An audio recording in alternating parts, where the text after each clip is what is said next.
So, ladies and gentlemen, ito kasi yung tinatawag natin na Jasmine single attached. Kung makita ninyo, so, yan. Tapos meron kang space dyan. So, ito ngayon kasi itong mga unit of turnover na to. So, nandito tayo sa Tanza. Yan. So, ito na yung mga bahay dito. And, ito yung sample ng expansion na ginawa ng isa nating buyers dito sa Tanza. So, yan natin, no? Yan. Ito po yung ginawa niya. Kumbaga is, pina-expand naman, pina-expand. So, yung 58 square meter na lot area, pati yung parking na ano na siya, na-expand na siya. So, ito ang ginawa niya. Pati ito kita nyo sa taas, meron agad siyang terrace. Tara, pasukin natin kung ano ang meron dito sa loob, kung paano ang atake niya dito. Ayan. Yan. So, nandito pa si na madam. Hello, madam. Yan, ito yung parking.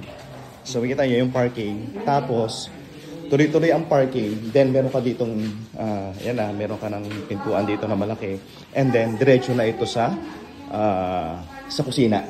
So kumbaga is ito, tinanggal ito, tapos nag-expand dito, and nagkaroon ka dito ng isang pundasyon, yan, para doon sa taas, ito.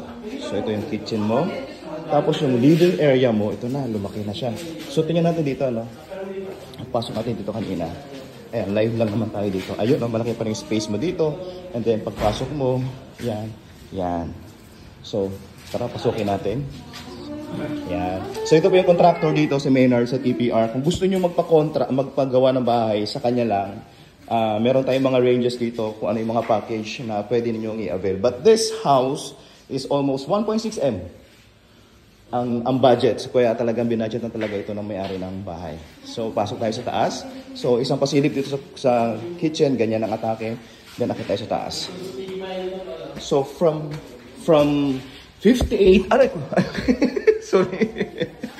Ayan. Ang ginagawa lang kasi, mag-ingat-ingat tayo dito. Yan. So, ito na. Pag-expanded na. Space dito. And also, you have big room here. Yan. May malaking kwarto dito. And also, may malaking doon siya, ang access nito, labas mo nandun sa terrace. So may terrace ka to.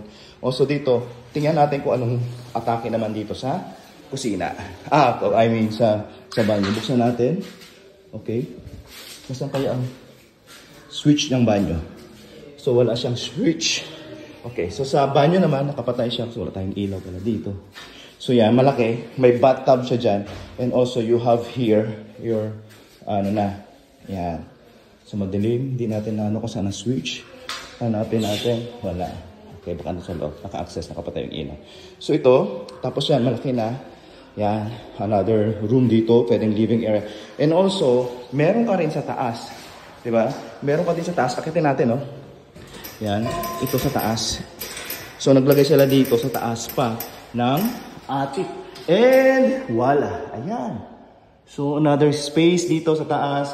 Yan. May attic ka dito. You can still use this for your, pwede mong gamitin sa storage and also for emergency purpose. Kung meron kang mga excess na marami kayong bisita, pwede nyo patulugin dyan. Ayun nga, yan ang possible options dyan sa attic. So, tara, pasok pa tayo dito. Another room here. Okay, yan. So, and also you have here.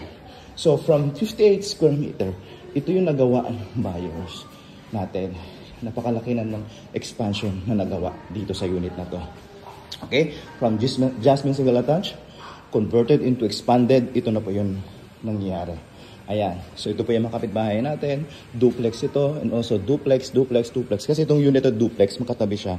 Doon isa naman is ibang atake naman siya. So yan, ganito ang ginagawa natin dito sa Jasmine single attached. So for example, ang mga pricing kasi natin dito is 2.1 million yung TCP. And then sa other projects natin, for example, sa San Jose, Batangas, sa Santo Tomas, sa Tanawan, Batangas, and also we have in Pura, Pampanga, and also sa Baras, Rizal. Ito rin po yun. So sa mga buyers natin na gusto, existing buyers natin na gusto na may Jasmine single attached ang turnover, ito po yung mga possible options na. Ito po yung mga ceiling. Yan. Yan. Alright, ladies and gentlemen, thank you for watching. And kung meron kayong increase, kung gusto nyo magpa-expand ng unit niyo, tawagan, message nyo na ako sa aking mobile number. Kung gusto nyo kumuha ng isang unit ng Jasmine single attached sa iba't ibang locations ng Axia, message nyo na din ako. para ibigay ko po sa inyo ang mga detalye. Thank you for watching and this is Nino Madarcas. Bye-bye!